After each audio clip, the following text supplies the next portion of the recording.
បាទនេះគឺជាសកម្មភាពការផ្លាស់ប្ដូរកញ្ចក់រថយន្ត Toyota Vios ឆ្នាំ2023បាទសូមគោរពជម្រាបសួរពុកម៉ែបងប្អូនទាំងអស់គ្នាបាទបើសិនជាពុកម៉ែបងប្អូនចង់បានកញ្ចក់រថយន្តដែលមានគុណភាពល្អ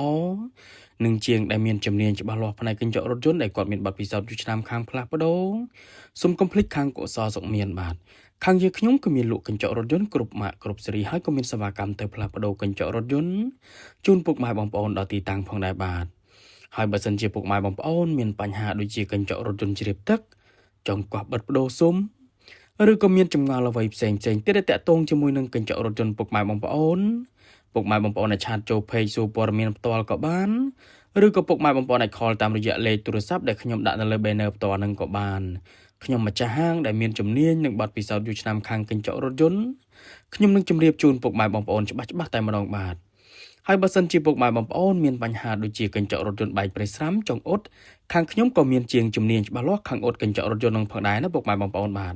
ពុកម៉ែបងប្អូនមកដល់ទីតាំងហាងផ្ទាល់ក៏បានឬក៏ពុកម៉ែបងប្អូនអត់មានពេលទេឲ្យជើងទៅអ៊ុតកញ្ចក់រថយន្តឬក៏ទៅផ្លាស់ប្ដូរកញ្ចក់រថយន្តជូនពុកម៉ែបងប្អូនដល់ទីតាំងក៏បានបាទឥឡូវនឹងការផ្លាស់ប្ដូរកញ្ចក់រថយន្ត Toyota Vios ឆ្នាំ2023នេះគឺបានរួចរាល់បាទអរគុណច្រើនសម្រាប់ពុកម៉ែបងប្អូនដែលទស្សនាវីដេអូនេះ